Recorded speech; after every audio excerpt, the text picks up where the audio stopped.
Hello everybody, and thank you for sharing your time with me. I'm sending this message through various different channels to reach my dear Russian friends and the Russian soldiers serving in Ukraine. I'm speaking to you today because there are things that are going on in the world that are being kept from you, terrible things that you should know about. But before I talk about the harsh realities, let me just tell you about the Russian who became my hero. In 1961, when I was 14 years old, a very good friend of mine invited me to come to Vienna and to watch the World Weightlifting Championships. I was in the audience when Yuri Petrovich Vlasov won the World Championship title, becoming the first human being to lift 200 kilograms over his head.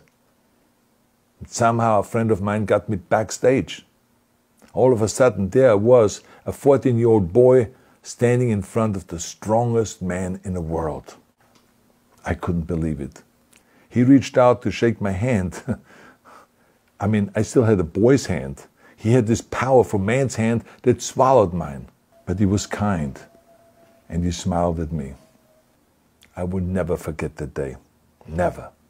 I went home and I put his photo above my bed to inspire me when I started lifting weights. My father told me to take down that picture and to find a German or an Austrian hero. He got really angry, and we argued back and forth. He didn't like Russians because of his experience in the Second World War. You see, he was injured at Leningrad, where the Nazi army that he was part of did vicious harm to the great city and to its brave people. But I did not take the photograph down, no, because it didn't matter to me what flag Yuri Vlasov carried. My connections to Russia didn't stop there, by the way. Oh, it actually deepened when I traveled there with bodybuilding and for my movies and met all my Russian fans. And on one of those trips, I remember, I met Yuri Vlasov once again. It was in Moscow during the filming of Red Heat, which was the first American movie allowed to film in Red Square.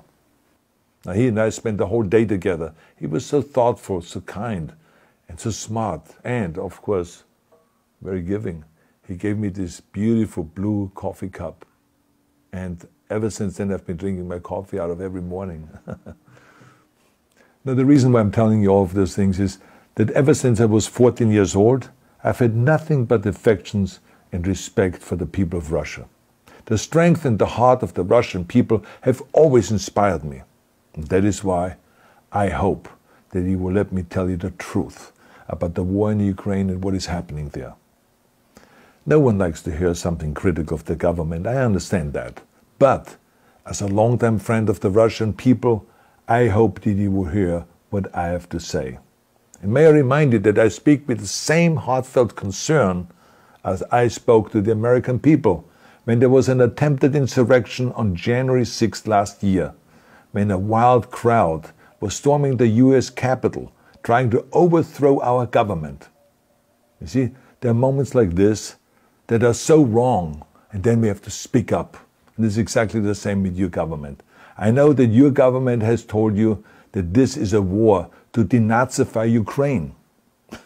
Denazify Ukraine? This is not true. Ukraine is a country with a Jewish president, I might add, whose father's 3 brothers were all murdered by the Nazis. You see, Ukraine did not start this war. Neither did nationalists or Nazis.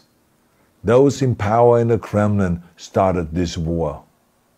This is not the Russian people's war. No. As a matter of fact, let me tell you, what you should know is that 141 nations at the UN voted that Russia was the aggressor and called for it to remove its troops immediately. Only 4 countries in the entire world voted with Russia.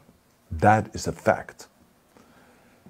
See, the world has turned against Russia because of its actions in Ukraine.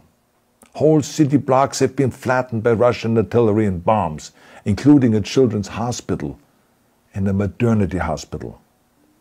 3 million Ukrainian refugees, mainly women, children, and elderly, fled their country, and many more are trying to seek to get out. It is a humanitarian crisis. Because of its brutality, Russia is now isolated from the society of nations. You're also not being told the truth about the consequences of this war on Russia itself.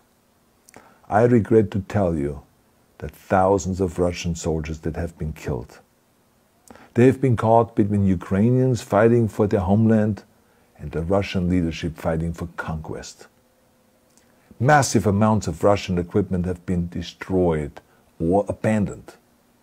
The destruction that Russian bombs are raining down upon innocent civilians has so outraged the world that the strongest global economic sanctions ever taken have been imposed on your country.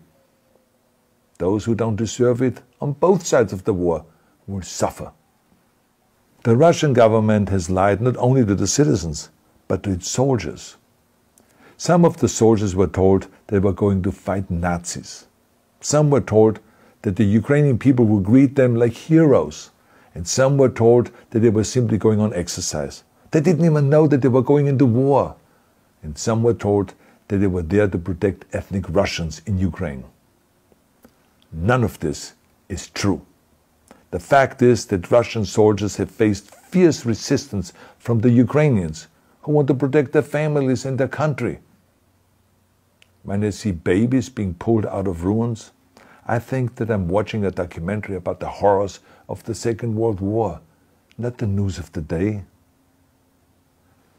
Now let me tell you, when my father arrived in Leningrad, he was all pumped up on the lies of his government. And when he left Leningrad, he was broken, physically and mentally. He lived the rest of his life in pain. Pain from a broken back, pain from the shrapnel that always reminded him of these terrible years, and pain from the guilt that he felt. To the Russian soldiers listening to this broadcast, you already know much of the truth that I've been speaking. You've seen it with your own eyes. I don't want you to be broken like my father.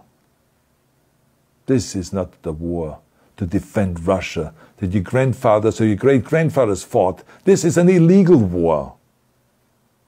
Your lives, your limbs, your futures are being sacrificed for a senseless war condemned by the entire world. Now, to those in power in the Kremlin, let me just ask you, why would you sacrifice those young men for your own ambitions? To the soldiers who are listening to this, remember that 11 million Russians have family connections to Ukraine. So every bullet you shoot a brother or a sister. Every bomb or every shell that falls is falling not on an enemy, but on a school, or a hospital, or a home. I know that the Russian people are not aware of such things are happening. So I urge the Russian people and the Russian soldiers in Ukraine to understand the propaganda and the disinformation that you are being told.